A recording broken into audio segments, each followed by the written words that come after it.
Okay, hey everyone. So this is the Lab 5 walkthrough for chemical reactions. I'm going to go through the PDF lab guide and show the videos of the reactions that you're supposed to be watching. And then from there, I'll kind of get into balancing chemical equations and stuff like that so that you can have some extra resources for you to do this lab. All right, so first off, let me go to the lab itself. Make sure y'all can see me. All right, so you'll notice that it's only 53 points. Now, I count all the labs as the same, but this is much less work for this lab than previous labs, so you should be able to get through this fairly quickly. Another note that I want to make is you can look all of these up online. So what I recommend doing is um, trying to balance the chemical equation yourself. All right, and you'll notice that it has not for observations. It has these little brackets here for you to go in and write the chemical equations. This will take a little practice, making sure that you get the exponents in the right place, coefficients in the right place. We'll talk about that more when I go over balancing chemical equations, but I just want to show you real quick um, that these are structured for you to put in the coefficient here, the chemical formula there, and then the state of matter. Okay, so the state of matter is just signaling whether or not it is aqueous or solid or liquid. Okay, so if you go to your text, you'll see these in there as well, but the S is for solid, L is for liquid, G for gas, so on and so forth. And then AQ is aqueous. So this just means that stuff is breaking down in water, okay? Um, Everything that breaks down into an ion is aqueous, all right? The only things that will be liquid, which is L, is compounds that are liquid at room temperature, so like water, methanol, certain things like that. But most of the time, everything will break down in solution and become an ion and be aqueous. All right. So you'll see AQ more than anything else in this experiment. And well, I would just recommend you have to put these states of matter behind every chemical formula that you put on your sheet. So just make sure that you're doing that. Most everything is AQ. Sometimes when you have reactions that form gases, the water can come off as a gas, or carbon dioxide comes off as a gas, stuff like that. But you'll see that more and more as you work these examples. You'll get the gist of how to put those in. I also want to show you the PDF lab guide. So at the top of your experiment on the right hand side, you'll see this PDF lab guide, and that'll print up a list of the procedures, a kind of introduction to what we're doing. Um, Here's a list of the types of reactions real quickly. I want to go over those. So combination reactions, I'll pull back up my paint program. We like to say we use like A-B models. So A plus B. A is any kind of atom, right? Could be copper or hydrogen, anything like that. A plus B equals AB. Okay, so now them things are combined. This is called a combination reaction. If I were going to break an AB up, so remember AB just stands for any two atoms.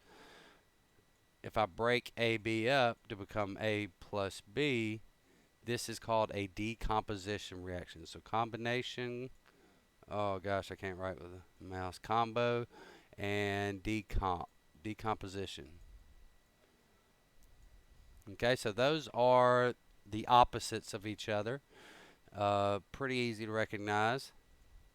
Another one that you'll see is what redox single replacement, double replacement. And in the AB model, that would just be like A plus BC equals AB plus C. Okay, so notice that the B has changed places. Only one atom has changed, so that'll be a single replacement. If it were AB plus, let's say CD, and then it yields AC plus BD. All right, so notice that two atoms have changed places. They've swapped. This is called a double replacement. All right. Next up is a redox reaction. Now, redox reaction might not be as obvious when you're watching a reaction. It's essentially a change in the electronic state. So one way I can think of this is copper 2 plus 2 electrons yields copper 0, which would be copper solid. So this would be copper AQ. That's AQ, right? Okay, so it's changed the electronics of the atom, and therefore the atom behaves totally different. This copper 2 plus can break down in solution, as I've noted with the AQ there. This copper is like the metal copper. It's solid and it doesn't dissolve in solution. So that's how come I put an S behind that. Um, Now, this is a change in state, but it's also a change of electronics. There's different energy associated with it. This one has no valence electron. This one has two valence electrons. So it can behave differently in reactions, and we call this a redox or oxidation reduction reaction. Okay? Now, there is reduction is whatever has gained an electron. So this one would be what has been reduced. This one would be what is oxidized, the oxidized atom, I guess you'd say. And then vice versa, this will be the reducing agent.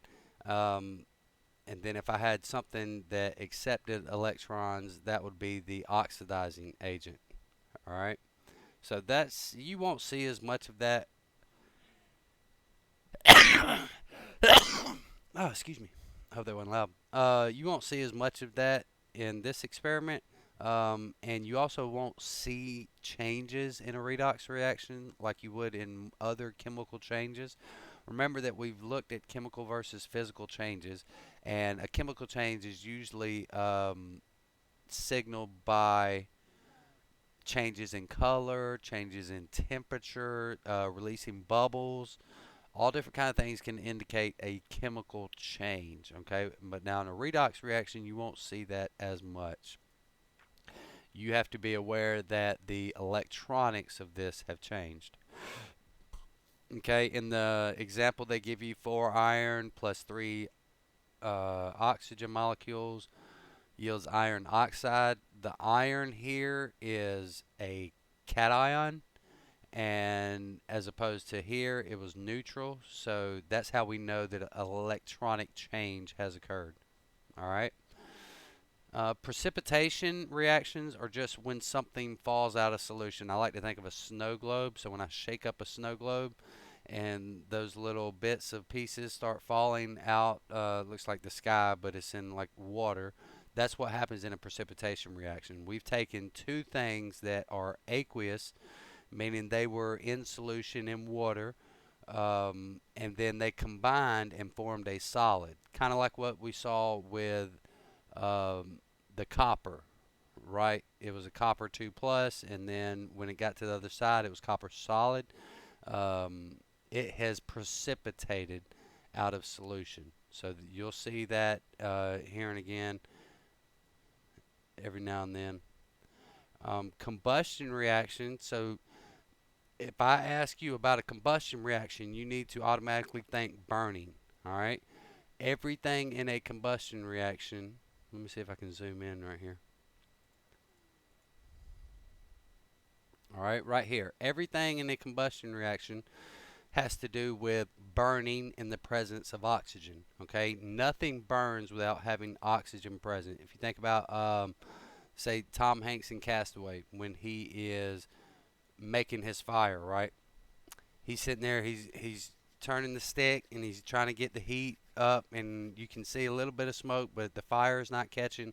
Once the wood cracks and it allows air to get through there, he can start to create that fire. That's because all combustion reactions require oxygen to be present. All right, it uses that oxygen as a source of energy. All right, and when it burns, any hydrocarbon, so that's wood, that's gas, that's oil, all of these things that we use for energy, natural gas, propane, ethane, methane, um, when they burn in the presence of oxygen. So this will be methane, CH4, we call that a hydrocarbon.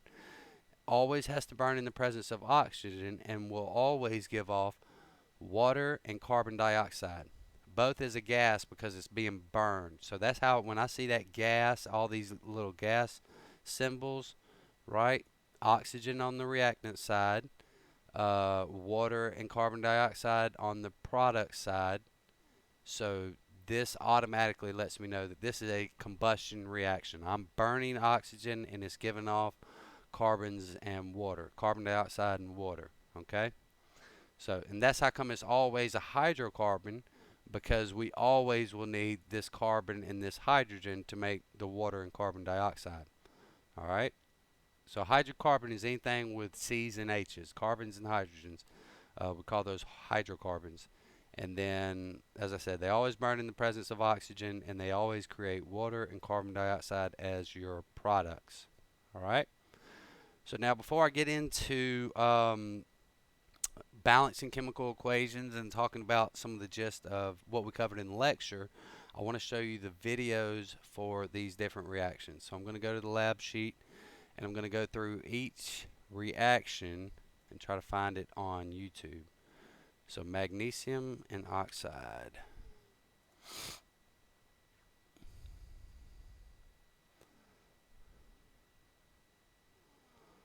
All right, so in these In this experiments, lab, you'll experiment with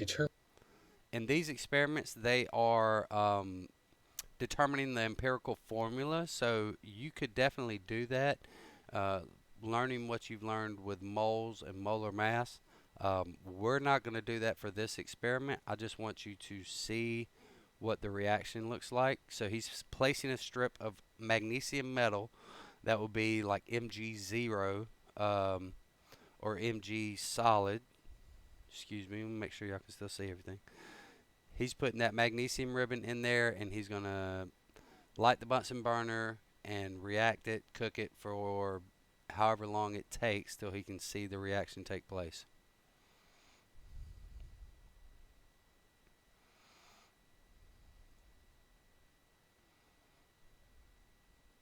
So there you can see it start to react a little bit, um, but it'll get real bright when the reaction is actually occurring.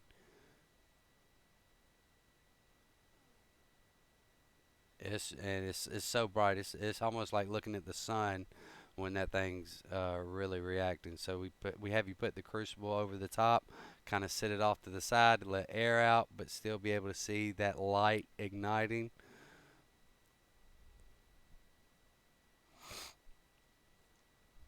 And once you see it stop glowing, then you'll know the reaction is essentially is done for that portion. But what he's going to do is add a little bit of water so we can break down and get out some of the extra nitrogen that was absorbed through the air.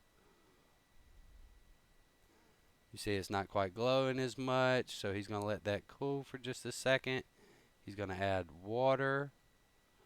And what the water does is it combines with these magnesium nitrates, uh, these nitrogen compounds that have been made. It'll pull nitrogen out of the air, same way it pulls oxygen out of the air when you burn something.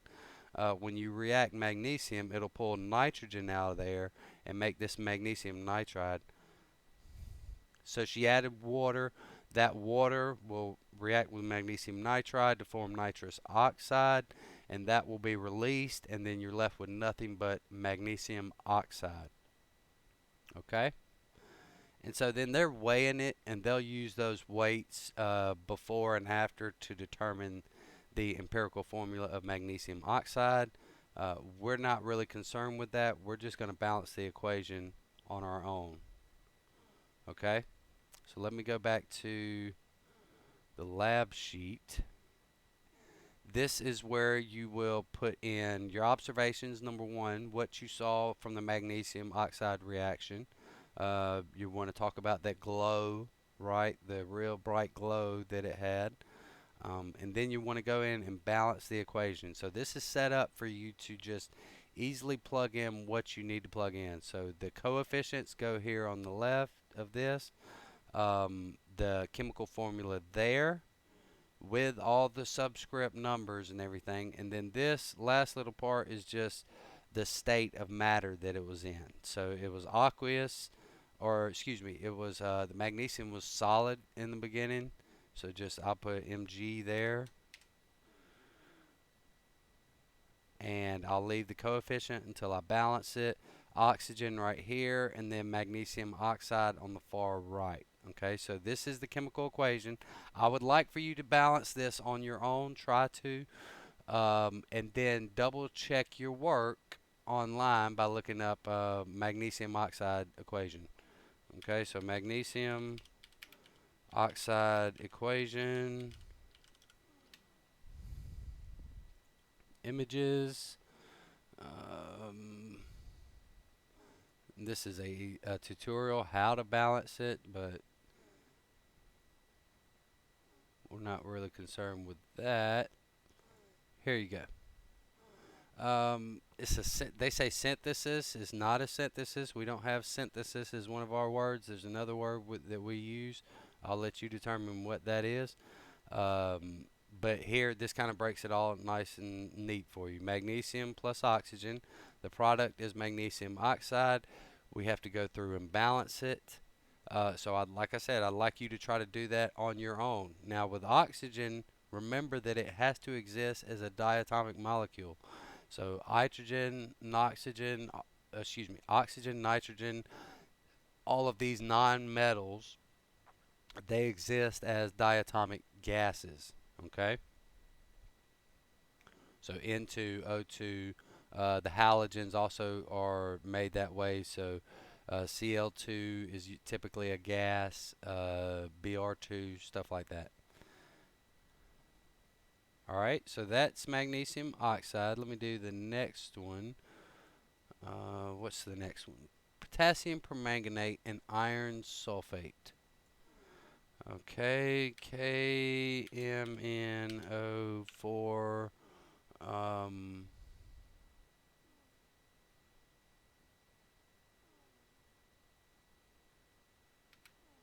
Iron sulfate.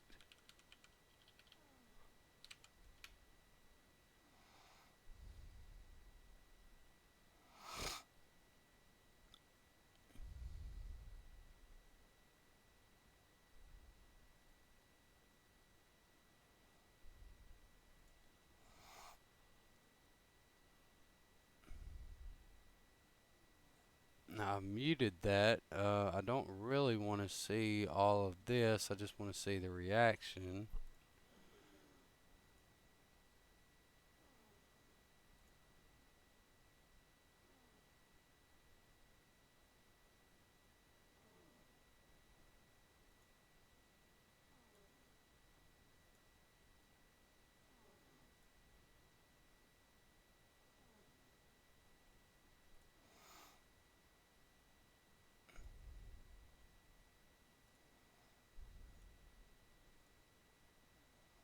I don't know that this will be a good one. So I think they're determining the amount of iron using permanganate as a indicator. But that's not, this might be it.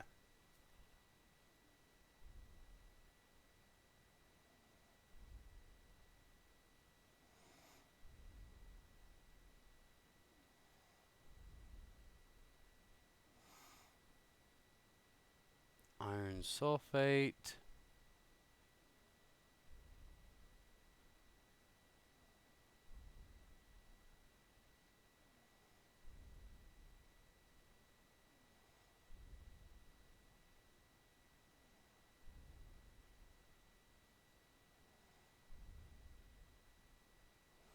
Yeah, this is the same as the last reaction where they used the permanganate as an indicator.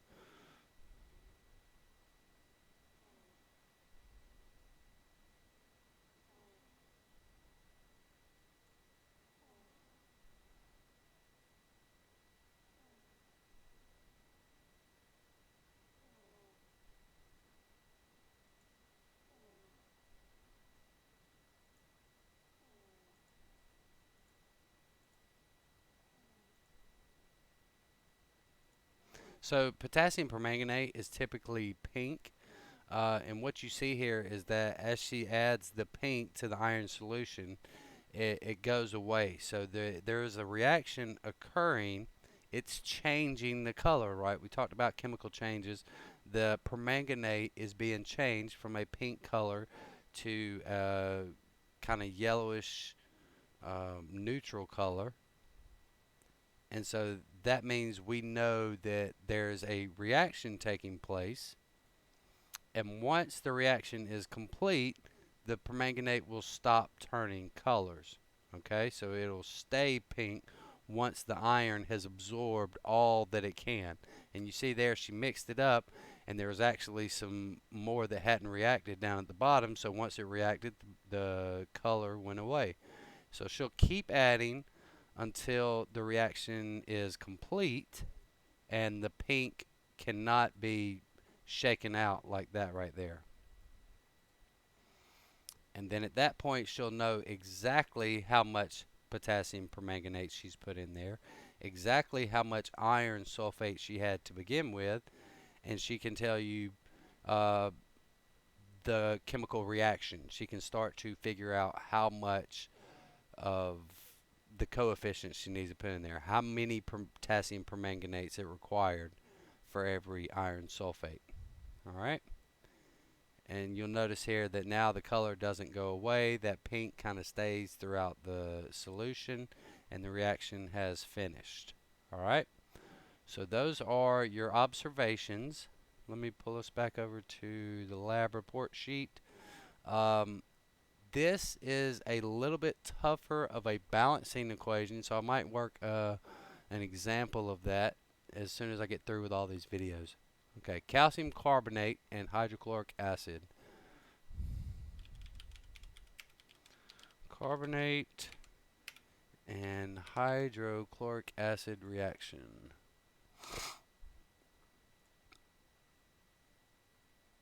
Back there. Going to look at how calcium carbonate interacts with hydrogen chloride, or sorry, not hydrogen chloride, hydrochloric acid. There we go. So I've got some chunks of calcium carbonate here, and you can see they're just like big rocks, just like that. And I also have some powdered calcium carbonate here, and it just looks like a white powder, nothing too spectacular. And we're going to put it on our watch glass. These little glass dishes, they're called watch glasses. They're very useful for looking at some chemical reactions, especially ones that involve solids. So now I've got my 1 molar hydrochloric acid, and again, looks like water, not that exciting, but let's see what happens when we add it to the calcium chloride rocks, or sorry, calcium carbonate rocks. Not that exciting. Not much happening there. Kind of looks like some rocks sitting in water. What happens if we're going to add it to the powdered calcium carbonate? Now, one of the things we do in chemistry is try and see how we can speed up reactions, and sometimes by powdering some material, we increase the surface area that's available for the chemicals to react with one another. So what's going to happen now if I add this to the powdered calcium carbonate?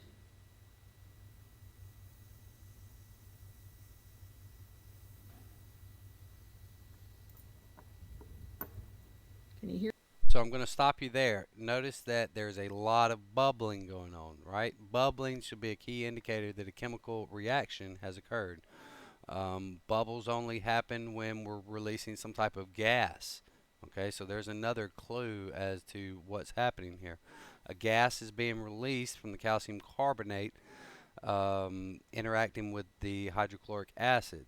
Okay, so now there's only a few options of what gases can be released, um, and some of those you've already seen. I'll kind of stop there and let y'all think Hear about that? that.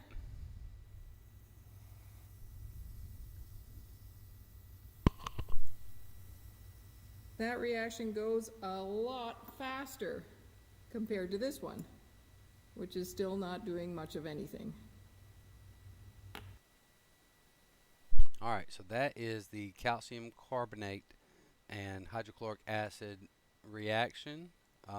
You'll make observations there, balance the chemical equation. Calcium carbonate is CaCO3, I believe. Calcium carbonate formula. Yep, CaCO3. All right, that's a subscript 3 right here. This is a better one. Calcium carbonate. And then hydrochloric acid is just HCl. Images. Pretty much like that. HCl, hydrochloric acid. So there are your two components. You want to go in there and balance the equation. Like I said, I'll work a couple example balance chemical equations here in a minute after I show you all of the videos. So hydrogen peroxide and potassium iodide. All right. Peroxide and Ki. Well, potassium iodide. Let's see. Well, this one looks kind of fun. Today, we're gonna be doing an experiment, and because it's so messy, we decided to come out to the desert. The desert! And because it's so fun, we have TJ Smith joining us. Yeah. Or elephant toothpaste. It's very, and well. Side, not the kind that you use at home for cuts, is mixed with liquid soap and food coloring dye. We then add a catalyst called potassium iodide, which converts the hydrogen peroxide into oxygen and water. As the newly formed oxygen tries to escape, it gets caught up in the soapy water, creating a crap ton of foam super duper fast.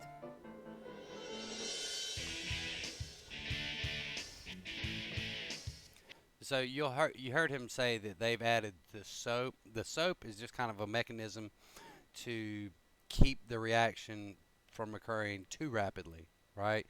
Usually this thing would happen just instantly. The soap kind of separates molecules, keeps them contained, as he kind of said, and so they react underneath the surface of the soap and just keep pushing up, pushing up, pushing up.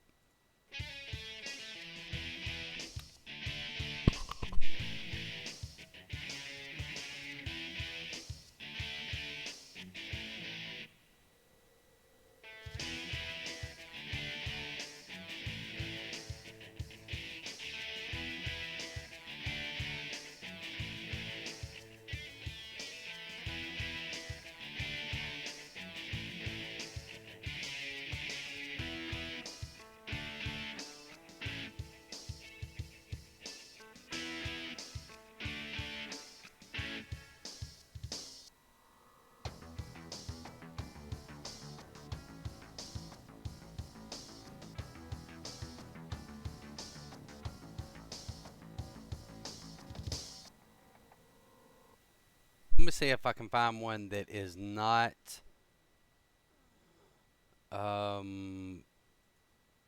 doesn't have the soap. Today, our game plan is we're going to take what you use. I guess everybody's using the soap. Into what I'm using today. Mix. I'm going to measure out 50 of water. My saturated solution of water and potassium iodide. Two hydrogens beaker, but it's just pulling apart the. So yeah, the soap is what's causing it to foam up and stuff. Typically it would just bubble profusely, so I'll accept either answer. I don't have anything here that doesn't include the bubbles, or excuse me, the soap. You see all the foam that's being created right now. That is Yeah, that foam is a product of the soap being there. Typically, it would just be a bunch of bubbles and gases. Okay, so let me go back to the work. Hydrogen peroxide in the presence of potassium iodide. Uh, Peroxide, just in case you're unfamiliar, is H2O2. Peroxide formula H2O2. Okay. So that's hydrogen peroxide. What was the other one? Potassium iodide is Ki. Ki. Let's type it in and show you that way. Potassium iodide. Images.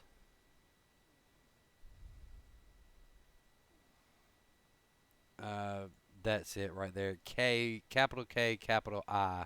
Okay. So that's potassium iodide. Let me go back and see what the last reaction is. Copper sulfate and sodium hydroxide. Copper sulfate, sodium hydroxide reaction. That looks good here. It's Mrs. Mafucci, and I'm going to do another demo for you.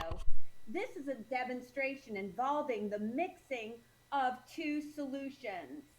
A solution is a homogeneous mixture, and it doesn't look like there's many things in there. It only has one phase, and so everything is evenly distributed.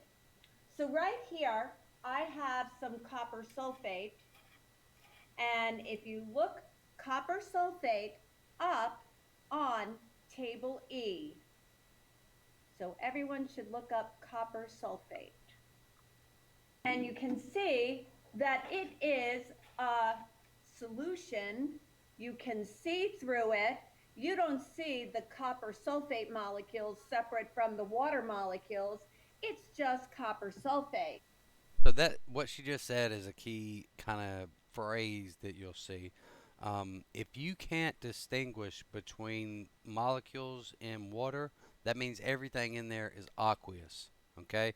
If there's something solid in there, you'll see a particle and you won't be able to see through it. It'll look like snow in a snow globe, or the milk is another good example. If you can't see through it, that means it's not aqueous. Okay, that means there's a solid particle in there that is obstructing the light from getting all the way through. Okay, so the fact that you can see through the water is translucent, right? I can see the images kind of behind the water. It's diffracted a little bit because of the bending of light, but the fact that I can see through it lets me know that everything in there is aqueous. All right, and that little state that I put behind it, the parentheses behind the chemical formula, will be AQ for copper sulfate. The next solution I'm going to use is sodium hydroxide. And if you check sodium hydroxide on table E, you will see that sodium hydroxide is also soluble. So, ready? We have two homogeneous mixtures. We have two solutions. But what's going to happen if I mix them together? So, I'll do it right here. Hopefully you guys can see. Okay, so here's my copper sulfate. And here's my sodium hydroxide. Ooh, do you see that precipitate that went right to the bottom? A chemical reaction occurred. There's a precipitate at the bottom. Something insoluble was formed when I mixed these two solutions. All right, and so notice how you can't see through that glass on the right. Okay, so that's kind of the indication that a precipitate has formed. This is obviously very bulky and obvious. It might not always be as obvious. It might just be little flakes, or it could change it very subtly where light doesn't pass through, okay? So then you could say, well, I know that there's a precipitate in there. It might just be spread out so thinly that I can't identify each individual particle. All right, so that's the reaction between copper sulfate and sodium hydroxide. That will get all of the observations. The type of reaction should be kind of obvious too, because we are seeing maybe not as obvious. Some of these you might think is combustion and it's not, okay? Uh, Combustion involves fire, always involves fire. It's burning something. So if you didn't see somebody put flame straight to the liquid or straight to the material, it was not a combustion reaction, okay?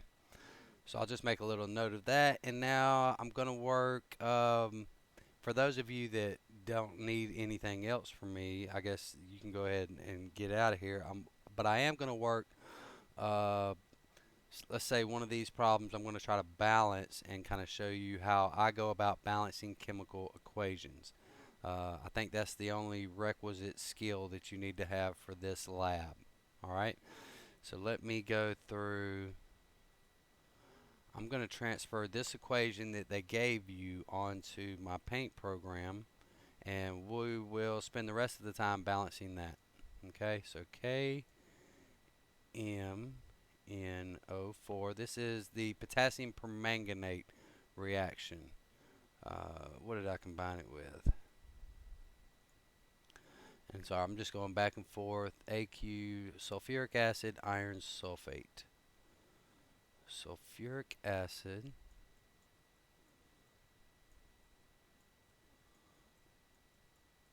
and iron sulfate.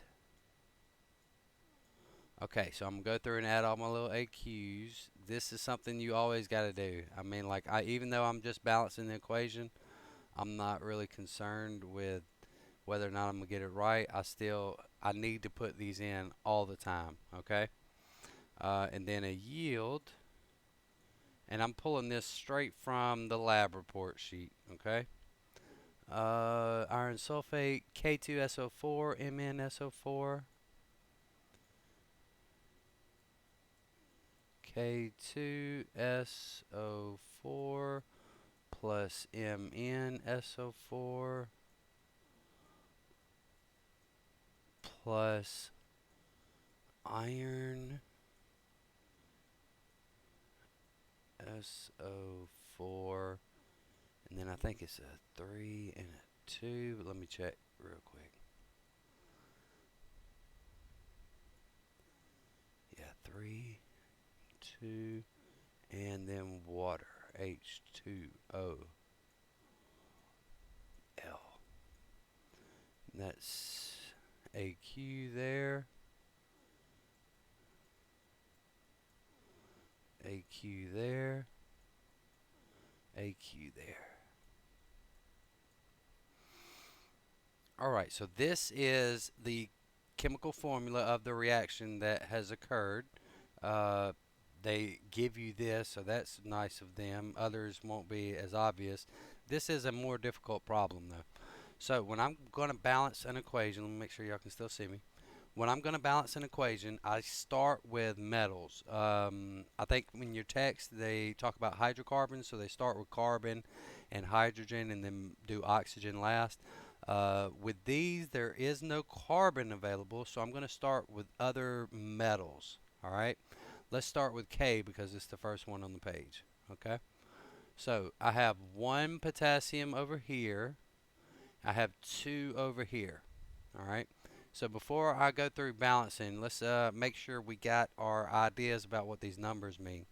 Okay, the 2 behind this H means that there's 2 hydrogens. All right, if I were to put a 2 in front of it, that means there's 4 hydrogens and then 2 sulfate molecules. The sulfate is a polyatomic ion, and when you move it from one side of the equation to the other, it needs to stay together as a sulfate. Okay, polyatomic ions typically don't break down in reactions. Okay, they're very stable on their own and typically move together. Okay, So if I wanted to make multiple sulfates, I'd have to do it like is done right here, where I put the sulfate in parentheses and then put a subscript behind it. So this lets me know that there are 3 sulfate molecules. And what does that mean? There's 3 sulfurs and then there's 12 oxygens there, because the sulfate, a sulfate looks like this.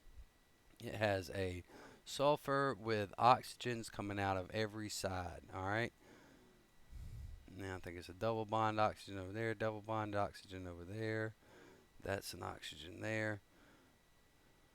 Okay, so this is what a sulfate molecule looks like. The fact that I have 3 of them means that there are actually 12 oxygens and 3 sulfurs total. Alright, so let me take all this off. Alright, now let's get back to balancing the equation. I just want to make sure that you know that the sulfate is a polyatomic ion and it moves together. Now you move all the SO4 stays together. When I move this SO4 here, I need to move it all together. When I move this SO4, I need to move them all together. Okay, I can't break up the oxygens from the sulfurs and then balance one individually. Alright, so anyway, back to the beginning.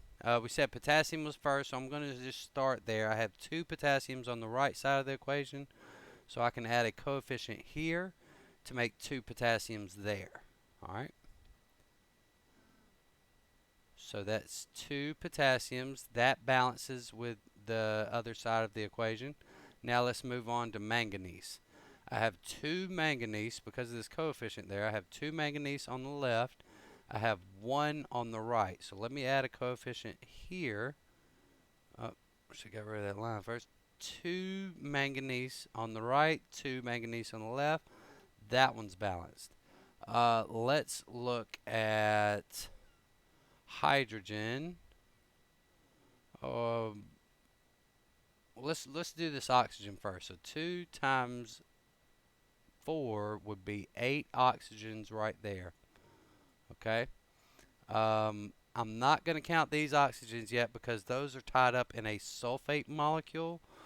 So let me do the whole sulfate. All right. I have 2 sulfates there, and then a third there. So that makes 3 sulfates total on the left side.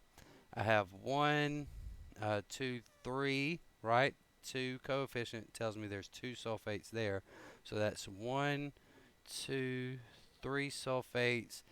Then that'd be 6 sulfates on the right side.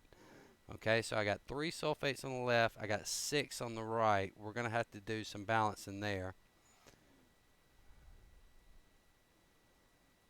I'm going to take all of that off and say 3 sulfates there. 6 on this side. Okay, so now what can I multiply to? Let's go to iron.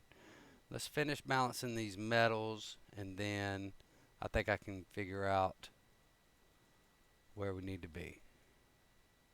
So keep doing the metals. Iron, 1 iron over there, 2 irons over here, so let me add a 2 there. And notice that changes the number of sulfates I have. 2. Alright, so now my irons are balanced. Let's go to hydrogen. Hydrogen, I have 4 hydrogens on the left, and I have 2 on the right, so let's multiply that times 2. That makes 4. So now I have my potassium balanced, right? I have my manganese balanced, correct? Yes, 2 there, 2 there. I have iron balanced, correct? 2 there, 2 there. That's fine. I have hydrogen balanced. What I don't have are the oxygens and the sulfates. So on the left side I have 8 oxygen. On the right side I have 2 times 1 will be 2 oxygens. Alright. So that's not balanced. I can multiply this times what? 8? Let me see if that would make my 8 oxygens. Let's do that. Yeah.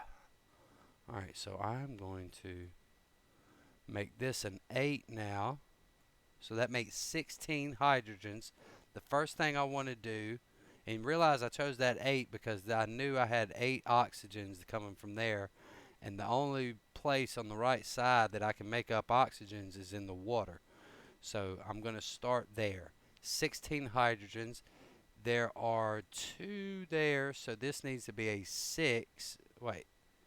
16 hydrogen. This needs to be a 8 to balance that.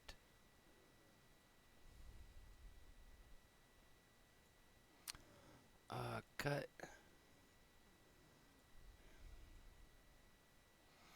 That makes 16 hydrogens on the left, 16 on the right. My 8 oxygens are balanced there. 8 oxygens are balanced there. Let me go through and kind of clean some of this up before we move on.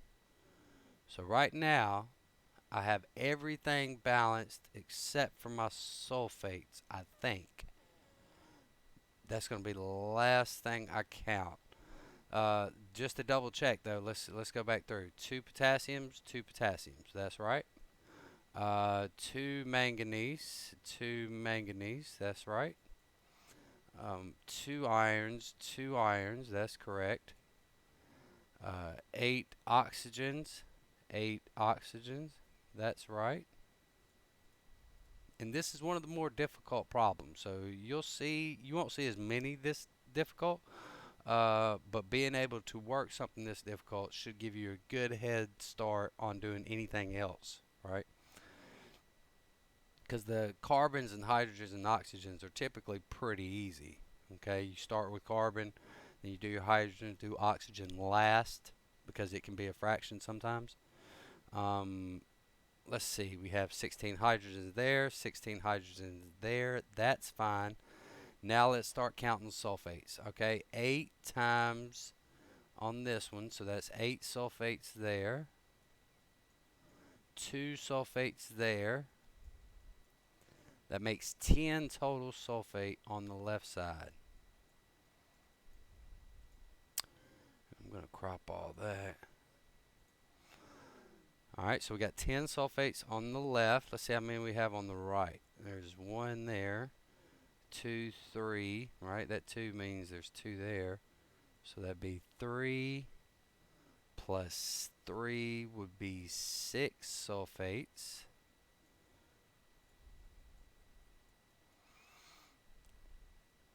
Six sulfates there. So how can I multiply that? If I do this times 2,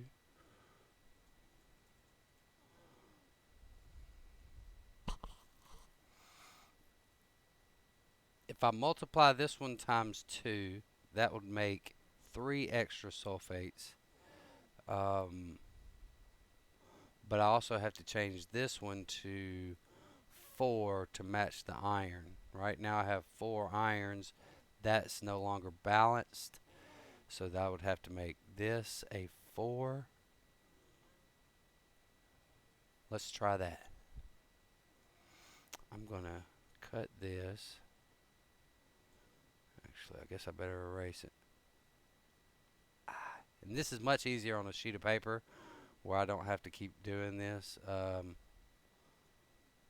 let's just see what happens. 4. Alright, so now my irons are balanced. Let me recount sulfate. Alright, 8 sulfates there. Now I have 4 there, so that'd be 12 sulfate on the left. And then 1, 2, 3. 3 plus 6 will be 9.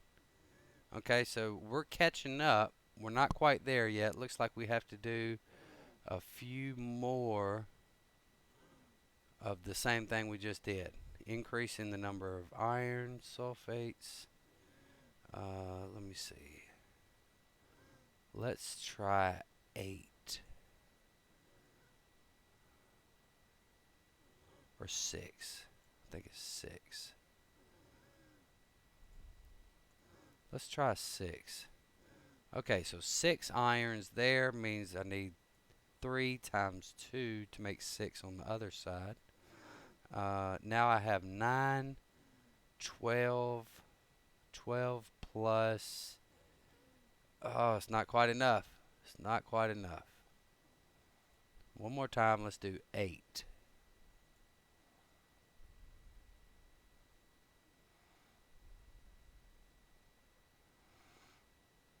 So that time I have 14 sulfates on the left, 12 on the right. I've almost got it balanced. Let's try the 8.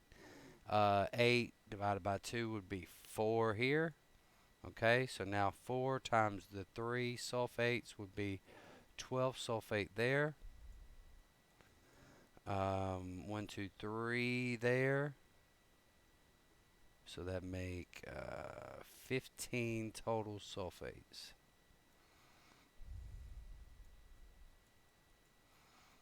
On the left side, I have 8 plus 8 would be 16.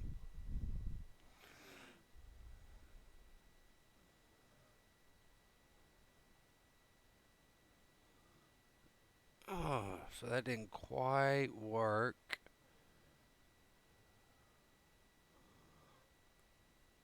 Seven. If I do 10, 10 there.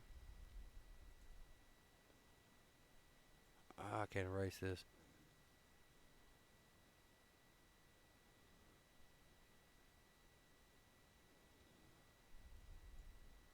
This might be one of those tougher ones with a fraction, in which case I'd have to multiply everything by 2.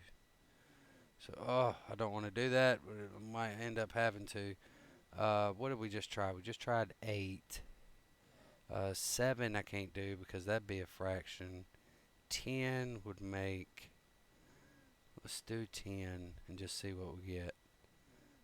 10 and then 5 here, so that'd be 15 plus 3, that'd be 18 sulfates. On that side, 10 plus 8, 18 sulfates. Okay, this is it. Let me clear all this.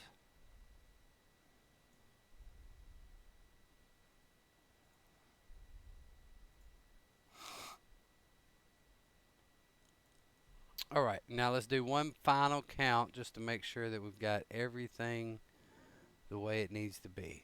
And balancing can be like this, where you just have to kind of keep trial and error, trial and error, trial and error. Alright, so 2 potassiums, 2 potassiums, that's good. 2 manganese, 2 manganese, that's fine. Where are we at? Iron, 10 iron there, 5 times 2, 10 iron there, that's fine. Next is hydrogen, 16 hydrogen, 16 hydrogen, that's fine. Oxygen, 2 times 4 equals 8 oxygen. Remember, I can't count anything in the sulfate because that's one molecule. 8 times 1 is 8, so that's fine.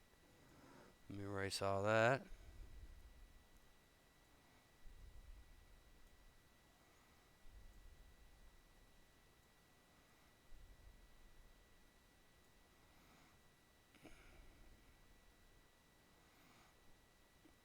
Bigger eraser. There, and then. So now we just need to check our sulfates and make sure they're correct. So now sulfate, for this one I'm going to kind of circle every one so that you see 8 times 1, that'd be 8 sulfates there. 10, which is a coefficient, let me take all this off. 10, 8 sulfates over here, 10 sulfates here, so that'd be 18 total on the left. Right, I have 1, 2, 3, right, that 2 means there's 2 there, so there's 3 sulfates. And then 5 times 3, which will be 15 there, that's 18. So we have 18 sulfates on both sides. Phew. All right. So that is balancing chemical equations, and this is about as tough as you're going to get. in the balancing area. So take your time, try to work through it on your own, try to get the correct answers, see where the balancing is occurring, and then obviously you can check online to make sure that it's right. So potassium KMnO4 plus what, iron sulfate equation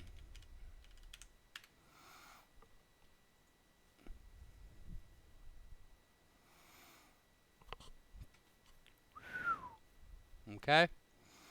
So this is it right here. They do some other little math with it, but actually that's not the same equation. That should be a S, not a 8.